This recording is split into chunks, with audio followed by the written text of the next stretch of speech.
Everybody home, semoga kita disinari oleh kasih dan cinta.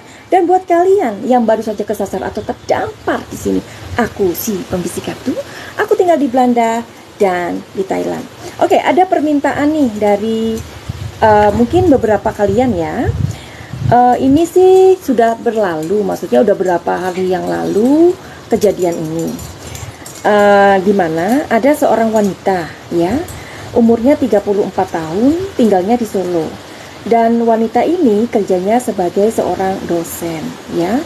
Panggilannya ini Pipin gitu ya. Karena kan Madam Suki ini ngelihat dari banyaknya komentar-komentar atau ketika kasus ini sedang ramai santer dibicarakan, di situ ternyata ada teman-temannya Mbak Pipin ini gitu. Jadi nama lengkapnya sih Wahyu Dian Silviani, namanya panggilannya adalah Pipin. Ia sebagai dosen di sebuah universitas di Solo.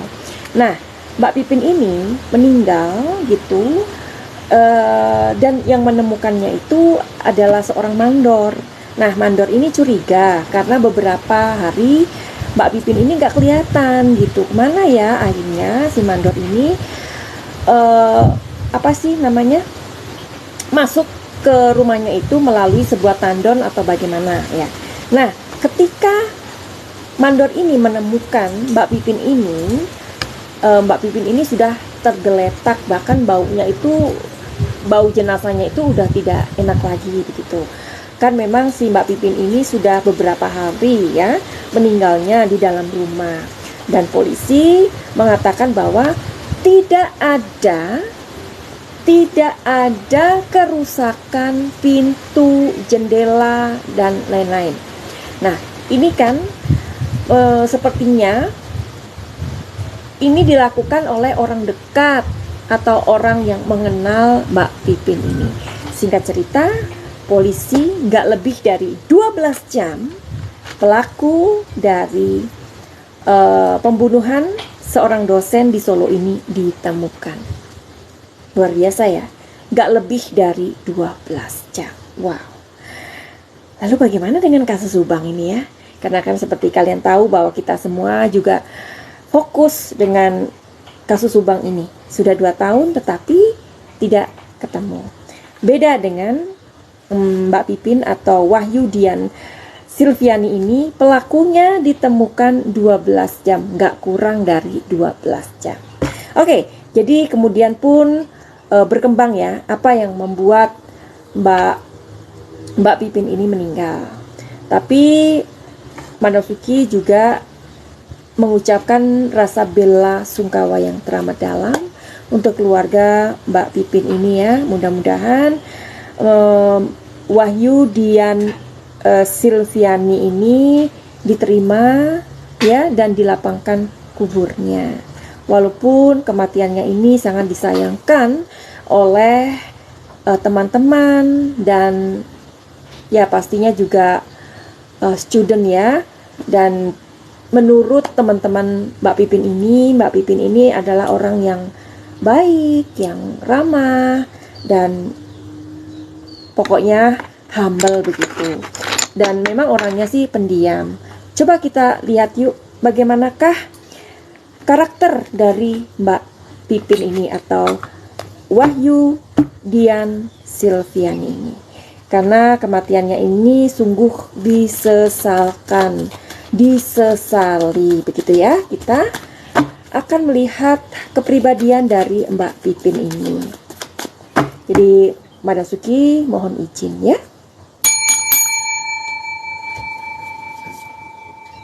Iya. Di sini ada isolation.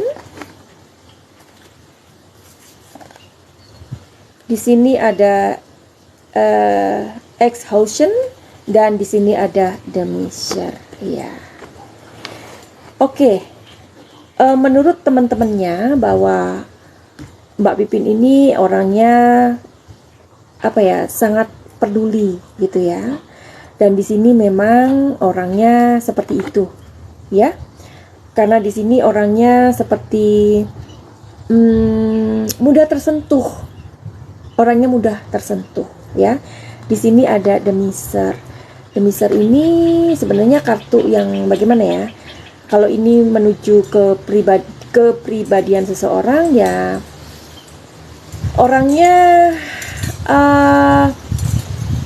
orangnya juga ceplos-ceplos ya, ceplos-ceplos.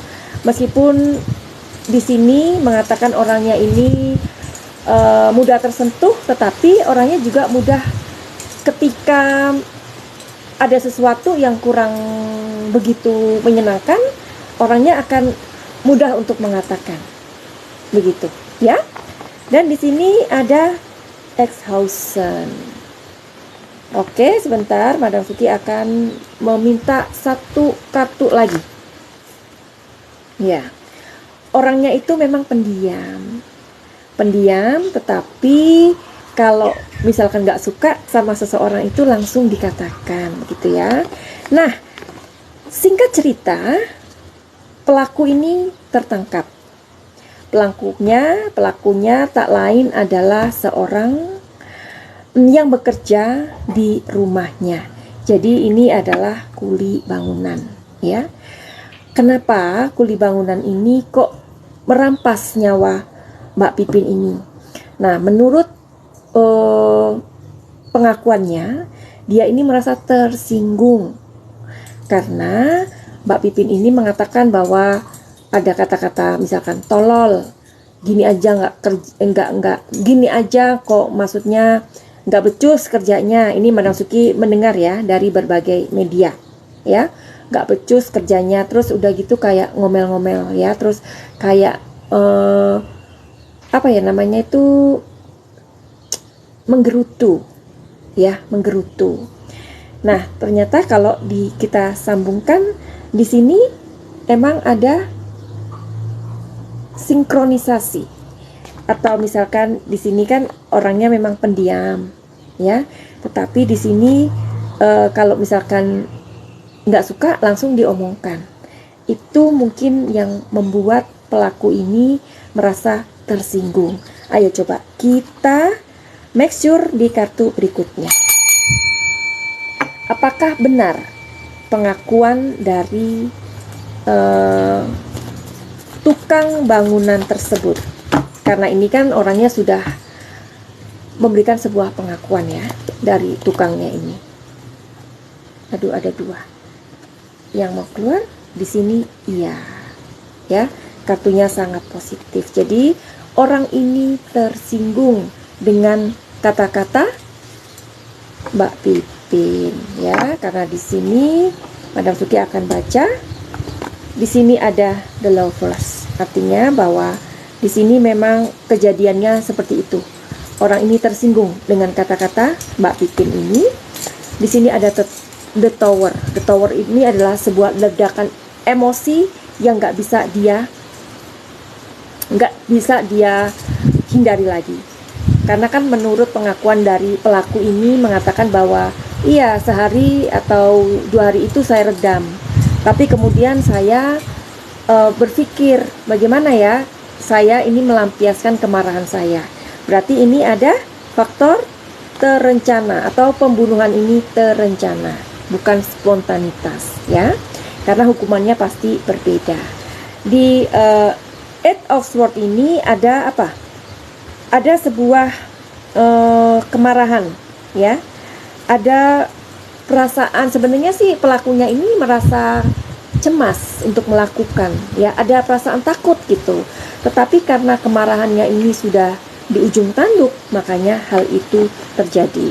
Jadi ini ya pentingnya kita kalau mempunyai tukang, kita harus tahu di mana rumahnya, dengan siapa kita mengenalnya itu di mana, siapa yang mengenalkan ya, karena tukang ini kan adalah orang yang mengerjakan rumah kita, orang yang bisa menggambar situasi, kondisi dari rumah kita ya. Bisa jadi ketika kita marah-marah sama tukang tersebut, memang bukan orang itu yang akan, misalkan suatu hari terjadi perampokan, kemalingan, mungkin bukan tukang itu yang melakukan, Tapi mungkin karena kita bentak-bentak, kita marah-marah, dia ngomong sama keluarganya atau temannya. Dia mengatakan, oh kalau aku misalkan mau melakukan hal yang kayak gitu mudah, karena di rumahnya itu pintunya itu bisa dipanjat atau bagaimana. Itu kan seperti memberikan sebuah ide. Memang bukan tukang itu, paham ya?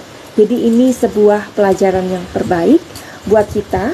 Kalau kita mempunyai, maksudnya kita mau membangun rumah atau apapun, kita perlu mengenal orang tersebut, keluarganya, desanya di mana, ya.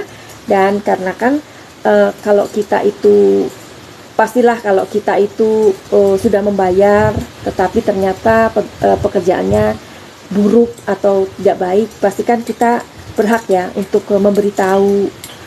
Sebenarnya sih kalau ini ya, kalau misalkan tukang bangunan itu perlu mereka ini mempunyai mental yang kuat atau baja, tidak gampang tersinggung begitu. Karena kan memang kalau kita punya uang, kita melihat pekerjaannya tidak baik, kita wajar dong ngomong. Kayak contohnya Madam Suki aja, kan tanahnya di sini kan luas ya, sehektaran gitu. Misalkan kita memberi pekerjaan simple aja, tatya kayak gitu ya. Tatya itu misalkan membersihkan ini, membersihkan rumput misalkan ya, dengan alat kayak gitu. Tapi pekerjaannya tidak rapi, itu aja kan kita merasa kerja kayak gitu aja kok nggak bisa sih. Nah, kenapa kita tidak lakukan? Karena kita tidak mempunyai waktu. Justru itulah kita membayar orang. Nah, kita memberitahu dong, ya ini kayaknya begini, ini rumputnya masih banyak, ini kamu gini. Nah, kalau misalkan tukangnya itu mudah tersinggung, wah ini yang bisa membuat celaka, ya kan? Nah, jadi ini penting kita mendapatkan tukang itu tahu di mana rumahnya, siapa yang membawa, ya. Dan kemudian mungkin untuk kejengkelan-kejengkelan seperti itu mungkin kita bisa rem ya, karena ini banyak sekali terjadi ya. Oke, jadi Madam Suki akhiri, mudah-mudahan ini menjadikan pembelajaran buat kita ya. Kalau kita mencari kuli bangunan atau tukang bangunan itu, kita memang harus benar-benar mengendalikan diri ketika kita tidak suka dengan pekerjaannya, ya begitulah. Jadi Madam Suki akhiri, buat kalian yang mau reading tarot dengan Madam Suki, silahkan aja. Misalkan kalian mau privat atau personal reading, silahkan DM di Instagram Madam Suki, dan ini berlaku berbayar.